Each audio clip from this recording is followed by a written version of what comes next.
ಇನ್ನು ರಾಜಕೀಯದ ವಿಚಾರಕ್ಕೆ ಬರೋದಾದ್ರೆ ಬಿಜೆಪಿ ಮನೆಯಲ್ಲಿ ಎಲ್ಲವೂ ಕೂಡ ಸರಿ ಇದೆಯಾ ಅಂತ ಪ್ರಶ್ನೆ ಕೇಳಿದ್ರೆ ಸಹಜವಾಗಿ ಅದಕ್ಕೆ ಸರಿಯಾದಂಥ ಉತ್ತರ ಸದ್ಯಕ್ಕಿಂತೂ ಬಿಜೆಪಿ ಪಾಳ್ಯದಿಂದ ಬರ್ತಾ ಇಲ್ಲ.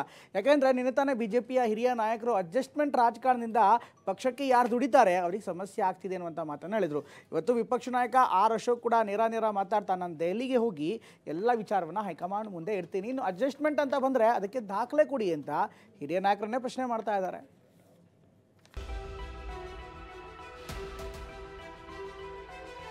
ಹೊಂದಾಣಿಕೆ ರಾಜಕಾರಣ ರಾಜ್ಯ ಮತ್ತು ಪಕ್ಷದ ಹಿತವನ್ನು ಎರಡನ್ನೂ ಕೂಡ ಹಾಳು ಮಾಡಿದೆ.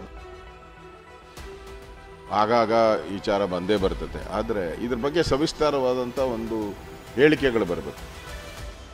ಅದನ್ನು ನಮ್ಮ ಕೇಂದ್ರದ ನಾಯಕರು ಕೂಡ ಗಮನಿಸ್ತಾ ಇದ್ದಾರೆ. ಇದು ಬಿಜೆಪಿಯ ಒಂದು ಕಾರ್ಯಕ್ರಮ ಆಗಿರ್ತದೆ.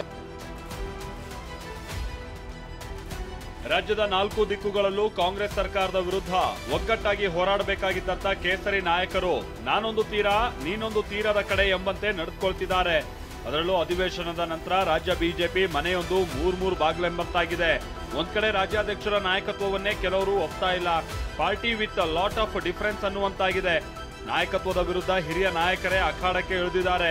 ಇದಕ್ಕೆಲ್ಲ ಕಡಿವಾಣ ಹಾಕೋಕೆ ಆಗಸ್ಟ್ 14 ಅಂದ್ರೆ ಇವತ್ತು RSS ಸಭೆ ನಿಗದಿಯಾಗಿತ್ತು. ಆದ್ರೆ ಅದು 21ನೇ ತಾರೀಕಿಗೆ ಮುಂದೂಡಿಕೆಯಾಗಿದೆ. ಇದರಿಂದಾಗಿ ಇವತ್ತು ಬೆಂಗಳೂರಿನ RSS ಕಚೇರಿಗೆ ವಿಜಯೇಂದ್ರ ಭೇಟಿ ನೀಡಿದ್ರು. ಬಿಜೆಪಿಯಲ್ಲಿನ ಬೆಳವಣಿಗೆಯನ್ನ BL ಸಂತೋಷ್ ಜೊತೆ ಚರ್ಚೆ ಮಾಡಿದ್ರು. ಇನ್ನು ಪಕ್ಷದಲ್ಲಿ ಇಷ್ಟೆಲ್ಲ ನಡೀತಾ ಇದ್ರು ಕೂಡ ಇದೀಗ ವಿಪಕ್ಷ ನಾಯಕ ಆರ್ ಅಶೋಕ್ ವಿಭಿನ್ನ ಧ್ವನಿಯಲ್ಲೇ ಮಾತನಾಡಿದ್ದಾರೆ. ಹೊಂದಾಣಿಕೆ ರಾಜಕಾರಣ ರಾಜ್ಯ ಮತ್ತು ಪಕ್ಷದ ಹಿತವನ್ನು ಎರಡನ್ನೂ ಕೂಡ ಹಾಳು ಮಾಡಿದೆ. ಪಾರ್ಟಿ ಇಂಟ್ರೆಸ್ಟಿಗೂ ಕೂಡ ಯಾರು ಪ್ರಾಮಾಣಿಕವಾಗಿ ಪಾರ್ಟಿ ಅಂತ ಹೊಡೆದಾಡ್ತಾರೆ ಅವರು ಬಲಿಪಶು ಆಗ್ತಾರೆ. ರಾಜಕಾರಣ ಮಾಡೋರು ಎಲ್ಲ ಕಡೆಗೂ ಸಲ್ತಾರೆ. ಯಾರು ಪಾರ್ಟಿ ರಾಜಕಾರಣ ಮಾಡ್ತಾರಲ್ಲ, ಸಿದ್ಧಾಂತದ ರಾಜಕಾರಣ ಮಾಡ್ತಾರಲ್ಲ, ಅವ್ರನ್ನ ಈ ರಾಜಕಾರಣ ಮಾಡೋರೆಲ್ಲ ಸೇರಿ ಮುಗಿಸ್ಬಿಡ್ತಾರೆ. ಇದು ಆಗಾಗ ವಿಚಾರ ಬಂದೇ ಬರ್ತದೆ, ಆದರೆ ಇದ್ರ ಬಗ್ಗೆ ಸವಿಸ್ತಾರವಾದಂಥ ಒಂದು ಹೇಳಿಕೆಗಳು ಬರಬೇಕು. ಬರೀ ಹೊಂದಾಣಿಕೆ ಅಂತಂದರೆ ಆಗಲ್ಲ, ಅದಕ್ಕೊಂದು ಸವಿಸ್ತಾರವಾದಂಥ ಒಂದು ದಾಖಲೆಗಳು ಇವೆಲ್ಲ ಕೊಟ್ಟರೆ ಅದು ಕೂಡ ಆವಾಗ ಸರಿ ಹೋಗ್ತೈತೆ. ಆ ದೃಷ್ಟಿಯಿಂದ ಏನೇ ಇದ್ರೂ ಇದೆಲ್ಲವನ್ನು ಕೂಡ 4 ಗೋಡೆಗಳ ಮಧ್ಯೆ ಪಾರ್ಟಿ ಲೆವೆಲಲ್ಲಿ ಚರ್ಚೆ ಮಾಡಬೇಕು. ಅದನ್ನು ಬೀದಿಗಳಲ್ಲಿ ಚರ್ಚೆ ಮಾಡೋದು ಒಳ್ಳೆಯದಲ್ಲ.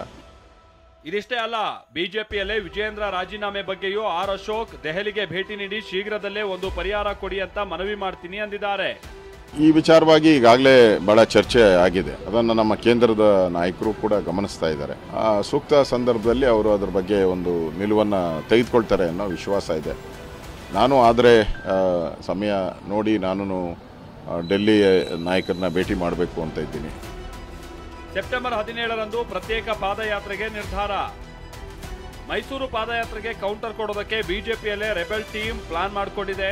ವಾಲ್ಮೀಕಿ ನಿಗಮ ಹಗರಣದಲ್ಲಿ ಸೆಪ್ಟೆಂಬರ್ 17ರಂದು ಪ್ರತ್ಯೇಕ ಪಾದಯಾತ್ರೆ ಮಾಡೋದಕ್ಕೆ ನಿರ್ಧಾರ ಮಾಡಿದ್ದೀವಿ ಅಂತ ಬಿಜೆಪಿಯ ಮಾಜಿ ಸಂಸದ ಪ್ರತಾಪ್ ಸಿಂಹ ಹೇಳಿದ್ದಾರೆ.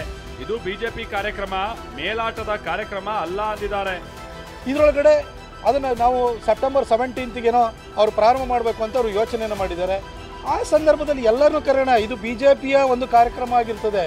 ಇಲ್ಲಿ ಯಾರ್ದೋ ಮೇಲಾಟದ ಕಾರ್ಯಕ್ರಮ ಆಗಿರಲ್ಲ. ಇದು ಎಲ್ಲರನ್ನೂ ಇನ್ವಾಲ್ವ್ ಮಾಡಿಕೊಂಡೇ ಈ ಪಾದಯಾತ್ರೆಯನ್ನು ಮಾಡಬೇಕು ಅಂತ ಹೇಳಿ ಅವರು ಯೋಚನೆಯನ್ನು ಮಾಡಿದ್ದಾರೆ. ಒಟ್ಟಾರೆಯಾಗಿ ಇವತ್ತು ನಡೀಬೇಕಾಗಿದ್ದ ಬಿಜೆಪಿ RSS ಮುಖಂಡರ ಸಮನ್ವಯ ಸಭೆ ಆಗಸ್ಟ್ 21ಕ್ಕೆ ಮುಂದೂಡಿಕೆ ಆಗಿದೆ. ಸಭೆಯಲ್ಲಿ ಮುನ್ನೆಲೆಗೆ ಬಂದ ಹೊಂದಾಣಿಕೆ ರಾಜಕಾರಣದ ವಿಚಾರ, ಹಿರಿಯ ನಾಯಕರ ಪ್ರತ್ಯೇಕ ಸಭೆಗಳು ಸೇರಿದ ಹಾಗೆ ಹಲವು ವಿಚಾರಗಳನ್ನ ಚರ್ಚೆಗೆ ಒಳಪಡಿಸುವ ನಿರೀಕ್ಷೆ ಇದೆ. ಕಿರಣ್ ಹನಿಯಡ್ಕ, TV9 ಬೆಂಗಳೂರು.